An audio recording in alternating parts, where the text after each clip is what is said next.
because the how is about space-time components, which is the positioning, moment, direction, and speed of a football interaction.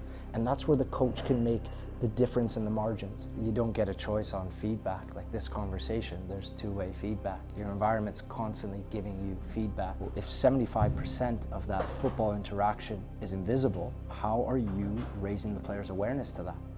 So when the ball's not at your feet, how are you impacting the match? Right? A currency of a football team for me is defined when the ball is traveling between two players. If you pause the clip on any one of your teams and the ball's between two players, how many players are looking in the direction of the next best possible play? Hello coaches, welcome back to another Modern Soccer Coach interview. Today we are joined by Yiannis Tasala, head coach in Canada at FC London, also head of methodology, also works with players individually on tactical analysis.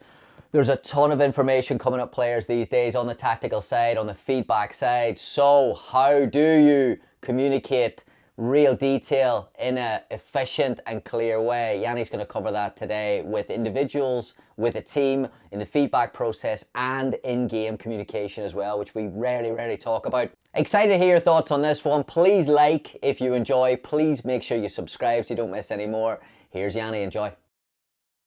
Yianni, thanks so much for joining me today. Pleasure. I'm so excited to do this. And it's cool to be in person. I remember we've done some online, 2 or 3 online, just in the dungeon workouts where we're pulling up clips and going 3-4 hours. Yeah, so it's nice to do this one in person. Brilliant.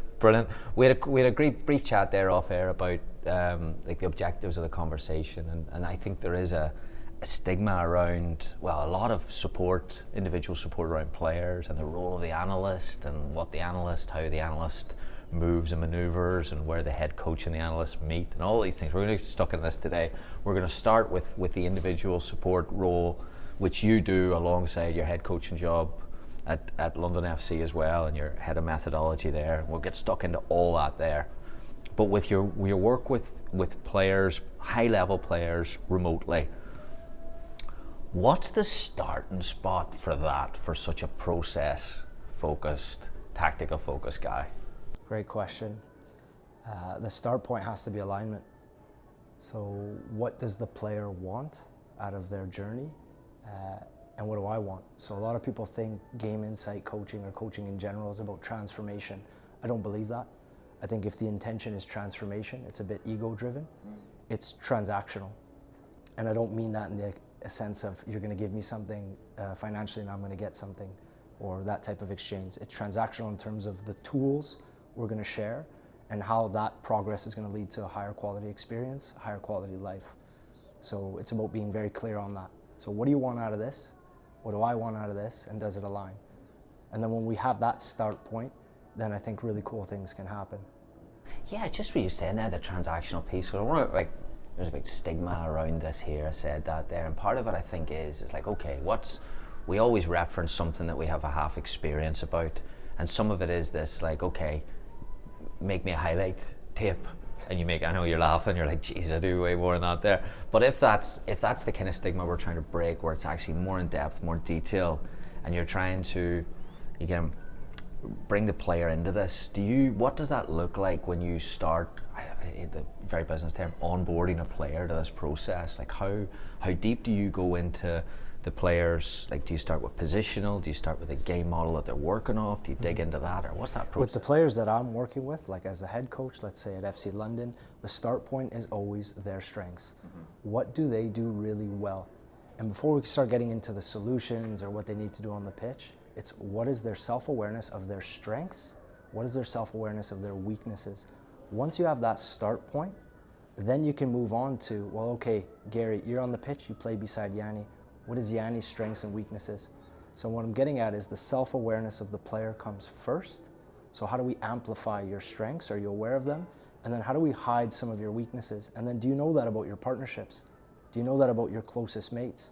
Because we're trying to build synergies. It's not about mental modeling. It's not about, Gary, when you're on the ball, let's look for A. If A's not on, B and C. And you hear a lot of coaches talking about that now. We're trying to reduce the complexity of the game. And that had a purpose at some point. That had a function. But it's less about reducing the complexity for A, B, and C. And now it's more about how do we amplify the autonomy of what you can do with your mates.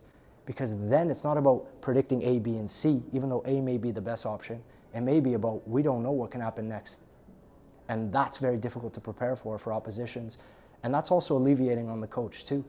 Like, it's not all about the coach with the master plan, with the strategy, with the clarity of mental modeling.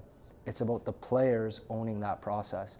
So the start point has to be their strengths and weaknesses, and then the sphere of influence of their partnerships, the sphere of influence of the team. And then the head coach's job is to set clear what's. So what's the team intention for these relationships, so that we all wear the same lens when we're communicating. And that means exchanging information, two-way, deliberate exchange of information. When are we looking at each other's eyes, and what messages are we giving? And now you can imagine, with a clear what and a clear awareness of our strengths, spontaneity can come alive. Which then, if we go back to the wrong perception of analysis support, individual support, it's I don't know, pitched or presented as, hey, I'll watch all your clips and give you faults on each clip. The trap has got to be not to do that, right? The trap has got to be that you don't, because then that player has no autonomy over the feedback system at all. Do you see a threat for that if the coach maybe isn't skilled in that initial process, that it could develop into X should have played Y, and then all of a sudden you're actually making the player more or less self-reliant? Yeah, I think so. And if you start feeding solutions to the players, and especially if those solutions work, what happens? Well, the player becomes more reliant on you. And what happens to the head coach? Well, there's more on your shoulders. And now think about 23 players you're responsible for. So I think what you're getting at is, does the coach understand what a football interaction is? Do they understand the different phases of a football interaction? So if we go back to what a decision is, there's the communicating phase, two-way exchange of information. And then once that information is exchanged, I must then select an individual intention. So based on what I'm seeing in the environment, I must choose why I'm going to do what I do. That's an individual intention. Once I've selected that based on the information around me, I then select how I'll do what I do. And this is where game insight coaching gets really interesting, because the how is about space-time components, which is the positioning, moment, direction, and speed of a football interaction. And that's where the coach can make the difference in the margins. But it's not about me telling you what position to take up, telling you the golden moment. It's about questioning, purposeful questions. But this decision-making process of communicating, deciding what, deciding how, and executing is not a conscious step-by-step process. You're not on the pitch thinking these steps logically. It's happening implicitly. It's happening subconsciously. So go back to the questioning now. You may not remember your positioning on a pitch. You may not remember the moment, but I want to make you aware of it. So it's about me putting hooks in your brain through purposeful questioning, right? So in this moment, in this clip, tell me what you see, right? In this moment, what do you notice about the invitation your teammate's giving you? And then in the subconscious, they'll come back to certain recollections, and then you can guide the conversation further. So it's not about giving the solutions, it's about bringing them to the deciding how portion of their decision making and asking great questions. Yeah, the piece on the reliant, like I don't think we talk about that enough. I've been in the team environment where, you know, I don't think many of us have had bad experiences with video with players. Players love individual video. You sit down, you have a coffee, you go through it. But you're right, you do 45 minutes and everyone finishes real high energy and that was great, enjoyed that, blah, blah, blah. And all of a sudden you reflect on it and you think, you've increased this perception of you having all the answers, which, again, if the space grows and explodes, which I think it will, I think that's got to be something that we've got to be careful of. Yeah. How do we stop ourselves from falling into that trap? It's a good question. It's a question that head coaches need to ask themselves in terms of if it ain't broke, don't fix it. Let's go back to that and saying, if it's not broke, let's consider breaking it. Yeah. And by that I mean the staffing structure. What type of staffing structure do you want to have around you, right? So is it about having a head coach, assistant 1, assistant 2, or is it a head coach and 3 or 4 game insight coaches that work with pods of 3 to 5 players? And each game insight coach has a specialty. You are also linked to the methodology. You are a game insight coach and you are the set piece lead. You're a game insight coach and you're the lead of transitions, for instance. So there's something there about the staffing structure and head coach taking up this concept of an idea meritocracy, where the best ideas win out. Because if not, the weight's on your shoulders. And I'm not going to name names, but there's managers you see in the top level who you can see this weight coming on the shoulders more and more, right? So how do you disperse that energy, and how do you put it back on the players, but also support them with a structure at the same time, not just say it's on the players. So do you have a methodology to do that? What does a report look like when you're saying, how often are you, because you've showed a couple examples on LinkedIn, and you've got the tactical footage, and then you've got the audio in it, and you're explaining these situations, these references. How often are you doing this every game? How often does a video last? Let's start there. I'm consistent, so let's use Mo for an example at Columbus. He will get an individualized video report with feedback from me every game. And it's roughly around 7 to 10 minutes of his actions on and off ball. So that's consistent. How I deliver that to him varies. There will be times where I'll package and record it with questions and send it to him, and he can sit with it, and he can pause the questions and he can go through it. There's times where we'll meet on a Zoom and we'll have slightly longer conversation with the Q&A. And then there's some days where we just shoot some text. It could be a voice note, could be a provocation, could be a clip, so we're talking football informally. But the consistency of his reports are always there. Yeah. So 7 to 10 minutes. When's that arriving at him? 12 hours, 24 hours? Next day after a match. Okay. So as soon as I can get the clips down on Y-Scout, I'll package it. There's always some themes based on what he wants to work on, and then areas I've noticed. So we collaborate together on everything. All the objectives are two-way, and then we'll build that together. The language and obviously working with, there's your language and your insight, and then there's obviously going to be the language at the club. So how do you maneuver around the different types of models? Yeah. First off, my job is not to impact the game model, the playing style. That's not my work. My work is strictly focused on helping Mo become a better space artist. So how is he becoming a better problem solver in less time with less space to make more efficient and more effective decisions? And the language I use is action language. There's no jargon, there's no concepts, so I can't interfere in that way, nor do I want to. At the same time, I must reverse engineer the head coach's team intentions. I must reverse engineer their game model and playing style. Before I started watching Mo at Columbus, I had to watch a handful of his matches. So we went as deep as 15, 20 matches from the head coach to try to reverse engineer their playing styles, the relationships, so I had a better idea. Now again, until you speak with someone, you can never understand their intentions. Until you ask questions, you can never understand the intentions. But by watching the communication of the players on the pitch, you get an idea. So that's kind of the start point. So it's watching as much footage as possible of Columbus to have an idea of their intentions. Brilliant, love this. Obviously, this is a dream for players who feel, and this is why I think this space is going big time in the next 5-10 years, is because I think people want more individual feedback, and they want it at a higher level, and they want more time spent with the context around it. But what's your thoughts? Take the players you're working with away, because they're obviously like they're elite high level. Take London FC out of it, which is your context there. Just take a general population of players. How often do you think the general population should be getting feedback on games, training? Do you think it should be every session, every match? Like, what's your philosophy around that? That's a good question. Well, I think you don't get a choice on feedback. Like this conversation, there's two-way feedback. Your environment's constantly giving you feedback, and the subconscious takes in all feedback regardless of whether you want it or not. That's how we're built. So the question, I think, is around how purposeful are you with the feedback you're giving, right? So there's something about understanding that the game doesn't change. What changes is people. So what does that mean? Well, we know that there's greater access to more information and stimuli than ever. So how's that rewiring the brain? How does that change the way they perceive feedback? So it's about short chunks of information. It's about being more simple with what you're delivering, and that takes a front end of prep. And it's about varying the delivery. So again, with Mo, depending on what he needs, I'll often just ask him straight up, what type of feedback do you need from this last match, right? And we have a little conversation around that. So I'll always have my 10-minute pack that I built. That's for my reflection. My reference is always the process. and then we can adapt that based on what he needs. Brilliant. You talked actually, you mentioned this in your talk the other night at Chicago City, the FC, the dinner. I'll give them a shout out on this here because the steak was incredible. So was the whole insight from all the panel.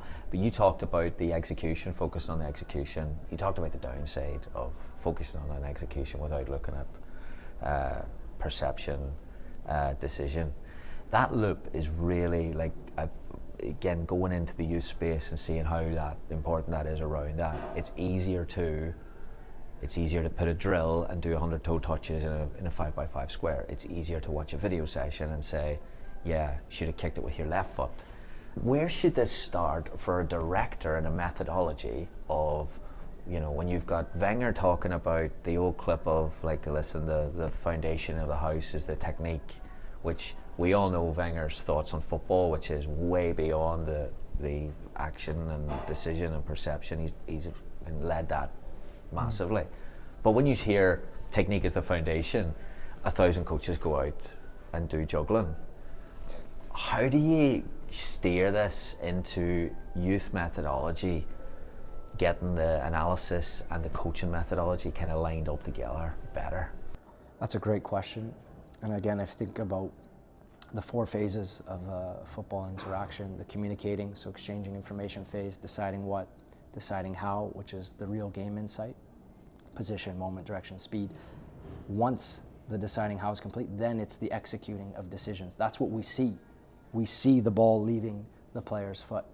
And because of that, all you see often becomes all there is. So that's where the narrow focus comes. And it's something you can control as a coach. It's something you can train. It's tangible. It's there. But what about the execution of decisions off the ball? What about the technique of pressing? What about the technique of aerial duels? What about the technique of recovering to defend? Right? So it's not technique in isolation. It's the technique is the execution of a decision. So how do you train those decisions? And so if 75% of that football interaction is invisible, and you got to credit Raymond Verhagen for bringing this to light in the football world, how are you raising the player's awareness to that? So when the ball's not at your feet, how are you impacting the match? So what does that mean for coaches who are working in different ages? The younger ages, yes, you should be working on football technique, but it should be in situations with games. That does not mean you cannot train it in isolation. That does not mean there isn't a place for basic action training, right? And basic action training is some isolated technique. And that's okay, it's got a place.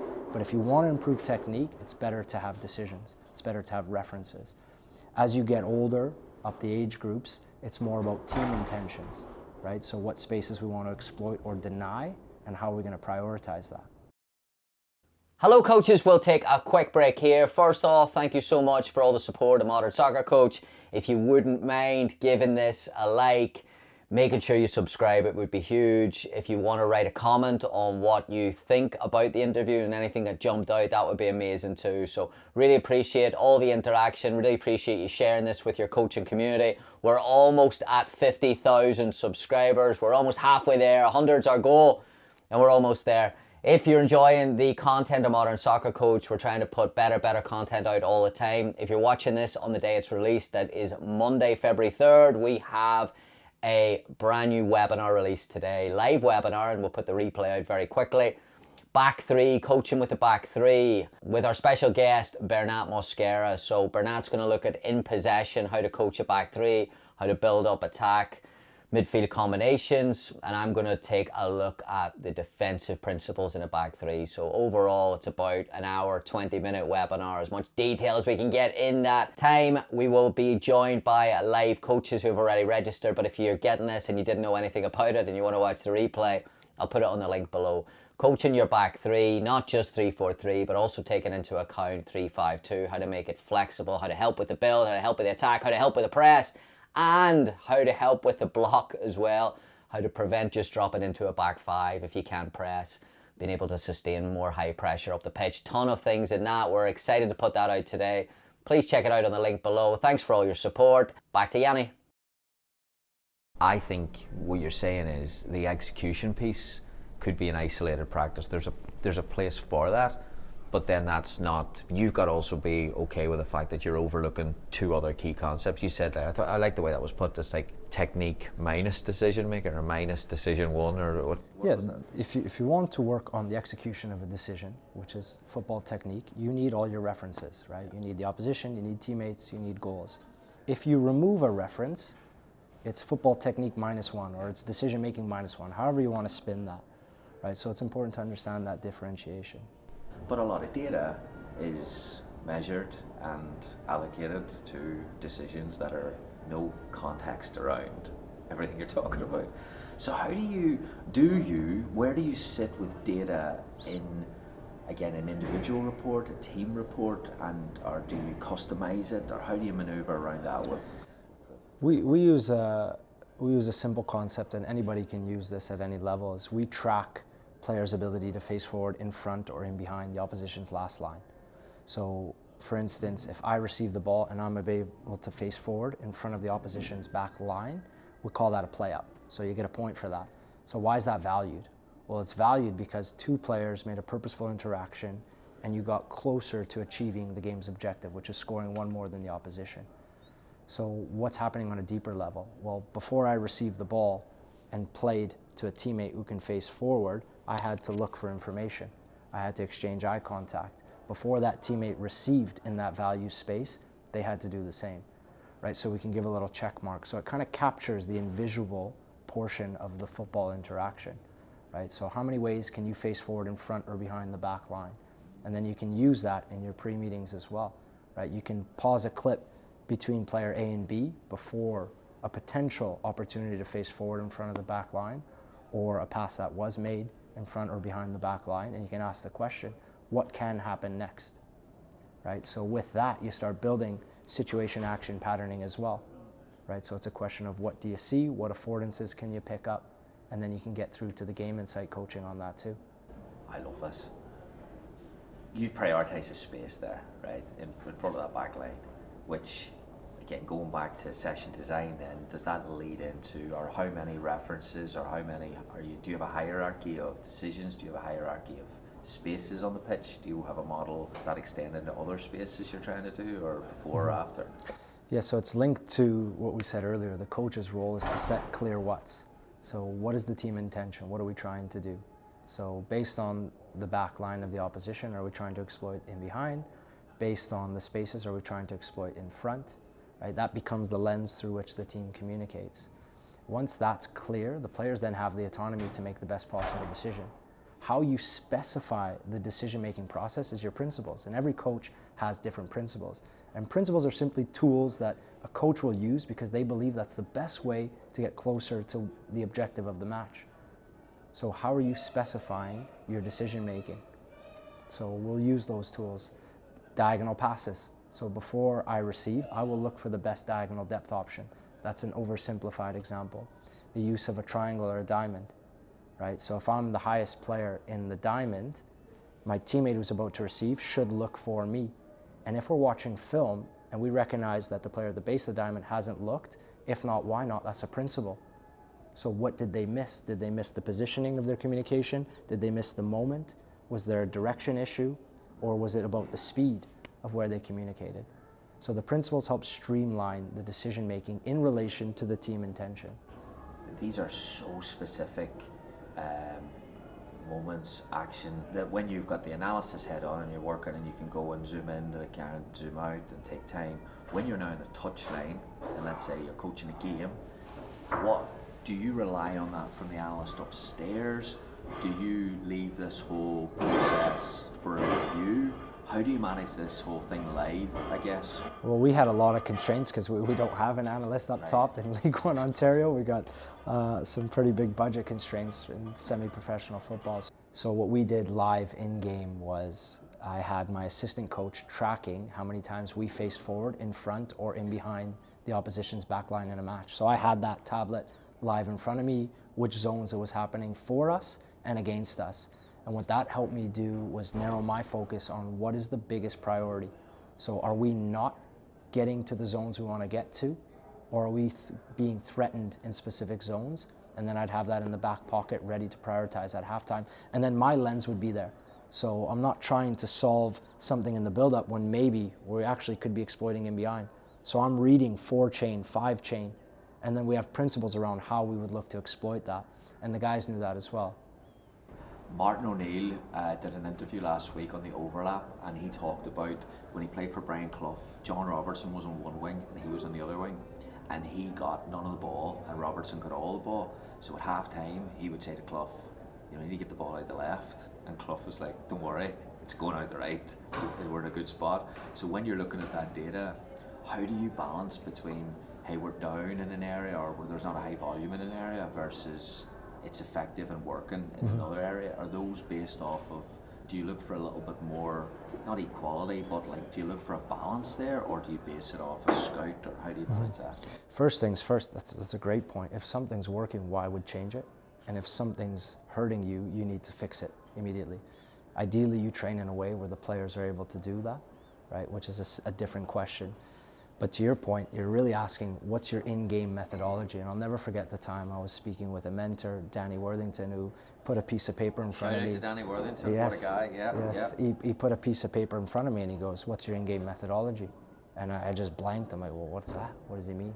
It's basically like, what's your checkpoints for where your lens goes in a match to be able to solve the most important problem that's happening, right? So I used to be around the ball, focusing on the build-up, fixing that, fixing the midfield, fixing our forward or our pinning dynamics, and I flipped the script on that. So when we're attacking, my lens first goes to, can we exploit teams in behind, can we score, right? So based on that, then I can help the team with specific communications in game to help solve that problem. If that's not on, well, maybe we can solve in front of the opposition's back line.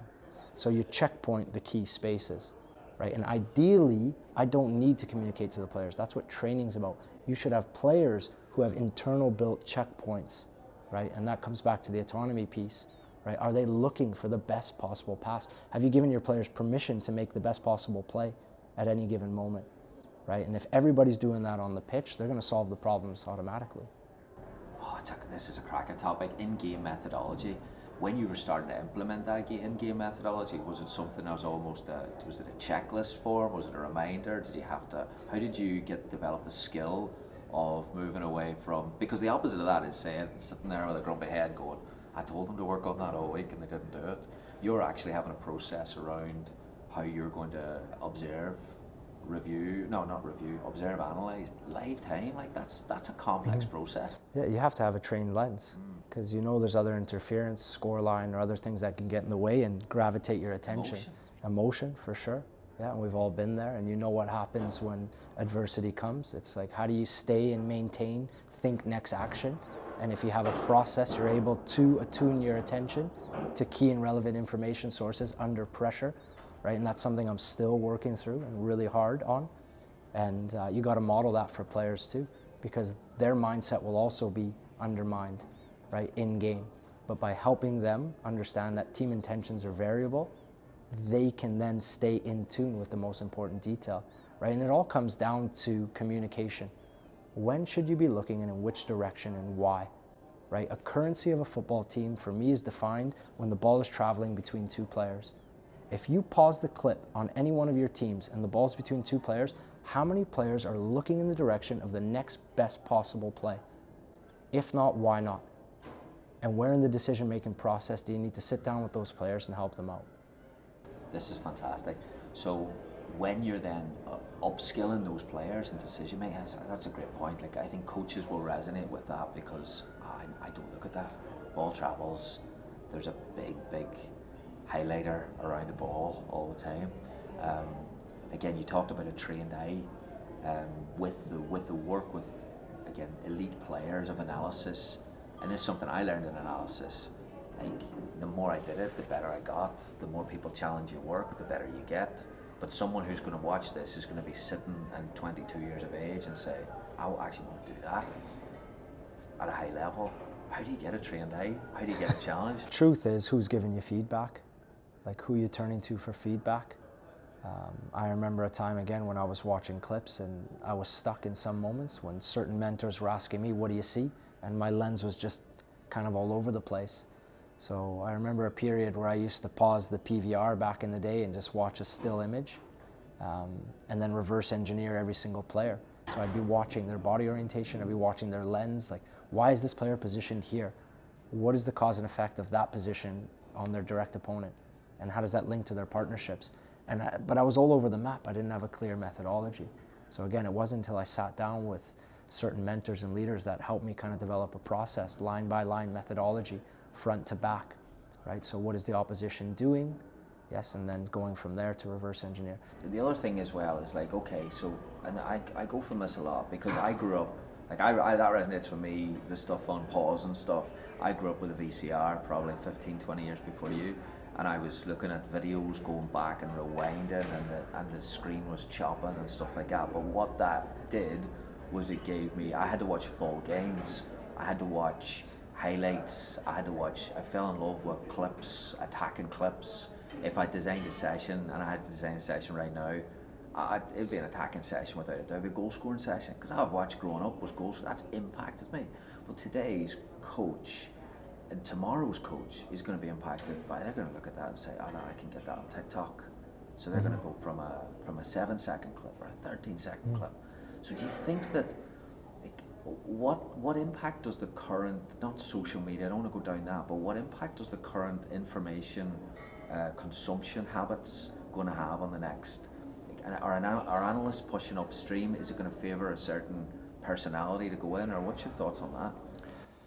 Things are definitely changing in terms of access to information. You have more than ever. For me, that's not so important. It's where you're going to direct your attention, where are you going to for information. What's more important is, can you understand the difference between intention and behavior? And intention is why you do what you do. A behavior is how you do what you do, right? And top game insight coaches help link intentions and behaviors to create more purposeful football interactions. So regardless of where you're going to for your source, do you understand what you're doing with the content you have? The content's out there, it's everywhere. How are you translating that back to a player? Yeah, interesting. You mentioned there about like your limited resources with the upstairs analyst. Let's just say I gave you a big budget to coach a professional team, and I was like, listen, there's 3 million. You round out your staff however you want. Yeah, 3 million might not be enough these days to get a couple of people at the door. In an ideal world, what kind of analysis support would you want as a head coach around you, live and then post game? I don't know the answer to that question because I've not thought really hard on it. I know there's a lot of coaches that have live momentum graphs, and by that, like, they're chunking their most important data into an algorithm with a weighted point scale that gives them a line that literally shows positive and negative momentum, whether it's duels, pitch geography, off-ball value, could be some form of the metric we use as well, which is play-ups facing in front or behind the back line, expected goals, all that stuff. And you get a momentum graph. How important that is in the moment, I don't know. It's to how you want to use that data, right? The position, moment, direction, and speed of how you're going to use what you have afforded to you. But I've not thought about that just yet. You don't worry, like, post-game day, like day after a game, you don't think the player, do you ever worry about, listen, give them a day or two to decompress before you kind of go into the review process, I guess? Yeah, you should have a process for, how you're building your narrative throughout the week. And that's linked to your vision, which is something you should constantly be revisiting. The vision becomes the story that you, as a leader, your staff, and your players are telling themselves throughout the year. So we would always start the beginning of every week with a short story that was linked to our vision, which was about pioneering this year. So this year in League One Ontario was the first ever time in Canada, USA, there was promotion relegation. So we wanted to be the first ones to do it. So the beginning of our week always started with a short story of some type of pioneer who overcame some type of adversity. So we would put these in the brains of the players consistently. And we tried to rewire the way they were thinking. When you said starting with the player, the elite player, you said from a strengths-led approach, do you think that that's where we miss out on that there? So almost where we start looking at almost, okay, you're looking at third party, or you're looking at additional support, or you're looking at bringing someone in to help your game. Do we get that twisted up that it's like, okay, there must be something fundamentally wrong with my game, so I need to fix it? versus a strengths-based approach, which you're saying, which is like, okay, what do you do well? I guess, should we lean more into that there? Is there more value in that there? What's been the feedback from the players that what have you learned from the players that you've worked with that's been like, oh, do you know what? Players are dying for unconditional support. Players are dying to have affirmation and be validated. And it's not that coaches don't want to do it. It's a time thing. It's really hard, especially with how competition structures are changing and ramping up. There's less time for the individual space. So players need that. And there's some times that I'm working with players where it's like, I call it like a championing review. So for me internally, it's just about celebrating some good things that I noticed. Like, Mo, I noticed you tried to do this here. Some great work, let's keep it up. I loved what you tried to do there. So I'm affirming what his intentions were versus just praising, like, good job. So I'm trying to really notice those things. So I'm noticing players are dying for this type of feedback. Like, they're really dying for it, and they need it. They need it. You hear coaches say this all the time about, players need to watch more of the game, players need to, but I think I completely agree with you. I think they do want, but they want it, but they want better quality. Like, that's what the hook is, right? The hook is that you see something that has value and that impacts you. It's challenging to do that, and to, I guess, when you go and layer this into now high level and you're looking at the next generation, teaching that there, you're doing this alongside the work on the grass, which you've articulated today is connected to the methodology and the game model, and everything's so aligned. Does that alignment start with the player? Does it start with the system? What alignment? The alignment of feedback, game training methodology, analysis, in-game analysis. We've gone into a couple of different things. Yeah, there's a lot there. There's a lot there. So yeah, I think you know the answer. There has to be alignment, and that starts with clarity of what the coach wants to see, clarity on how the coach believes the best possible way to achieve the objective of the game, and then you have to trickle that down to your players. Let's say someone at this convention walks past you today and says, Yanni, let's say they were at the chat the other night and we've seen your stuff and you're operating at a high level. Will you take a look at my game model? Do you think you can do that there without going into that environment and seeing day-to-day processes and actions like that there? I think you need a little bit more, or do you think you can help someone out just by looking at their presentations and their intentions? I think you can ask good questions. I think you can be very interested. I think you can be very curious, and based on the information presented, be honest about what's curious to you. And then I think if you ask those questions, I'm sure there's a way to give some feedbacks. How do you get better at asking questions? Ask questions of yourself, right? And oftentimes we don't do that. We won't sit with ourselves, but we'll be ready to ask others questions. So how are you creating the space for yourself to ask those questions first? And then that gives you the spectrum and space to have permission to go and do that with others. So when you're training a coaching session for you, are you it's so traditional. You see, again, you go out and you see a convention training session and it's instruction, and then at the highest level there's still a level of instruction. Are you at the elite level, are you still going in and saying, are you having those questions on during the session, or because then you risk the science, that answer lasted too long, control? That's a tough thing to balance. Do you do that, or do you hold off on questions during I think session? you got to be deliberate with what the question is provoking. So if you're asking questions, you're kind of activating something in the player. You're activating their prefrontal, you're activating thinking. Is that something you want to do in session? So what's the objective of your training session? I like to design sessions that speak for me. I like to design relationships that will promote the connections and synergies we want to see, so that the players don't have to stop. Now, if there's a major issue, it's for me to observe, make note, and ask those questions at more purposeful times. But I'm not big on instruction in training, right? You'll have planned and deliberate breaks. That's your time to ask specific questions. But I'm not someone to step in and fix something through questioning. I don't think that's the appropriate time. So there's two ways to train. You can train through reference coaching, which is questions, and you can train through situation coaching, which is on pitch, right? So you got to know your intention between which one. And can they change depending on the session? Like, do you vary it up, or do you stay, listen, I'm going to stay with situational, that's who I am, that suits my leadership style? or do you kind of drift in and It out? should be based on best practice, right? So a lot of the research shows us that adaptation happens through variance, through small interactions, through disturbances in those interactions. So players get the chance to adapt. So it's about sense making. And if you're interfering with that to stop and make players think, they lose that flow state, if you will. So it's not about interchanging between the two. It's knowing what type of coaching are you doing and what is the intention. So if you're trying to create an adaptation in behaviors, you shouldn't interfere. If you want to improve a player's references, you need to design a conversation, and it should be very purposeful with the questioning you're asking. Yeah, fantastic. All right, last one for you. When you go to, you're so intentional and clear about, again, your thoughts on the game and your processes around it. I think that impacts, even when you communicate it online, you're very, very clear on that there. And I'm guessing that kind of leads into, like, you're very, very serious about your development. You take the profession and the craft of coaching really, really serious, while a lot of people are inspired by you.